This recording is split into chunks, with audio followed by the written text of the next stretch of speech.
Hello everyone, welcome to examword. आज हम बात करेंगे इंग्लिश वीडियो सीरीज़ के दूसरे वीडियो की, जो कि सिनोनिम के ऊपर है।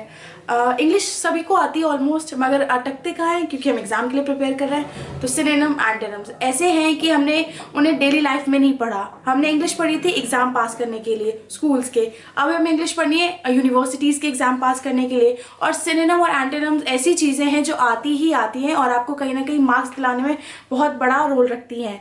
और इसको मैं आज आपको बताऊंगी कि इसको करना कैसे है।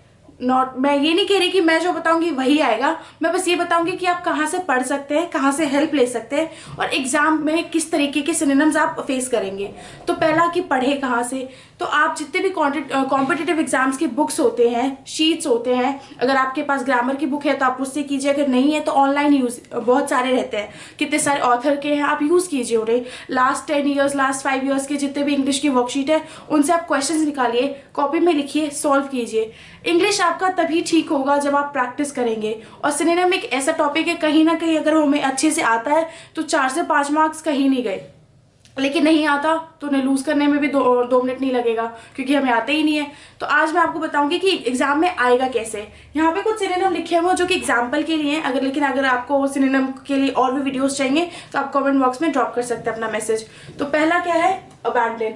अबैंडन का मतलब होता है त्यागा हुआ या किसी से अलगाव हो गया हो। तो अबैंडन के जो सिनोनिम्स हैं, पर्यायवाची शब्द हैं, वो है desert, forsake, defect and secede, withdraw.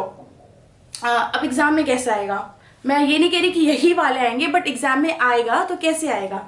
पहला दे देंगे वर्ड अबैंडन। अबैंडन में इन चारों पांचों में से सिर्फ एक ऑप्शन देंगे जो आपको दूर दूर तक जिसका आइडिया नहीं होगा कि ये हो सकता है उसका आंसर, लेकिन जो आपको लगेगा इसका आंसर हो सकता है वो मोस्टली टाइम गलत निकलता है, क्योंकि हम तुक्के में दे के आते हैं, जय माता दी करके आते हैं। पर हर वक्त ये आंसर नहीं चलेगा, हर वक्त ये ट्रिक काम नहीं करती है। शायद 1-2 में कर जाए, मगर पूरे पेपर में ये करना आई डोंट थिंक सो ये काम करेगा।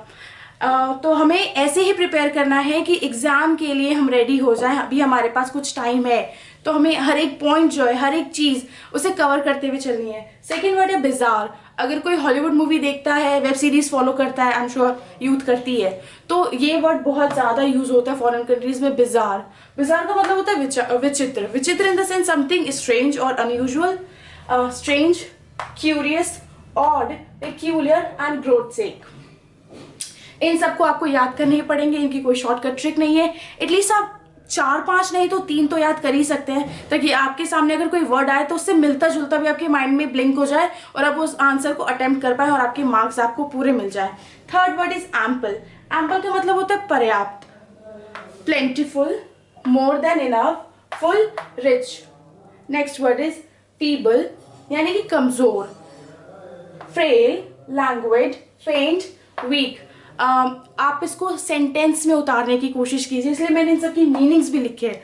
अगर आपको किसी चीज़ का मीनिंग पता होता है तो उसको समझने में आसानी हो जाती है। और कहीं ना कहीं इनसे अगर आपको मीनिंग पता है तो आपको पता चल रहा है कि फ्रेल का मतलब भी फिर वीक होता है, लैंग्वेज का मतलब भी कहीं ना कहीं कमजोरी होता है, पेंट का मतलब पता ही आपको, वीक का मतलब भी कमजोर होता है। तो जब आपको एक वर्ड का मीनिंग पता चल गया तो ये चारों वर्ड समझने में बिल्कुल मुश्किल नहीं होती है। Next is deceit. डिसीट यानी छल करना, किसी के साथ धोखाधड़ी करना। पहला वर्ड है फ्रॉड, सबने सुना है। ब्लफ, कॉमन वर्ड है अगर आप लोगों ने सुना होगा तो। Kill and Nevri.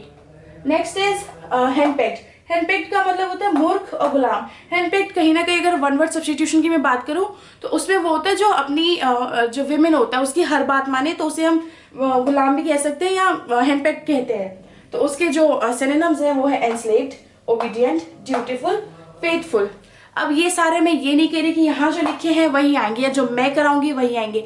मैंने बस आपको एक आइडिया दिया कि आप कहाँ से पढ़ सकते हैं, कहाँ से हेल्प ले सकते हैं और क्वेश्चंस कैसे आएंगे। It's all up to you कि आप कितना प्रैक्टिस करते हैं, आप रियली कितना उसमें एफर्ट डाल रहे हैं, आप कितना सिंसियरली अपने क्वेश्चंस को अटेम्प्ट कर रहे हैं। तो प्लीज़ अगर आपको और वीडियोज़ चाहिए तो आप कमेंट बॉक्स में ड्रॉप कीजिए। And for more upcoming video subscribe the examword and hit the like button. Thank you.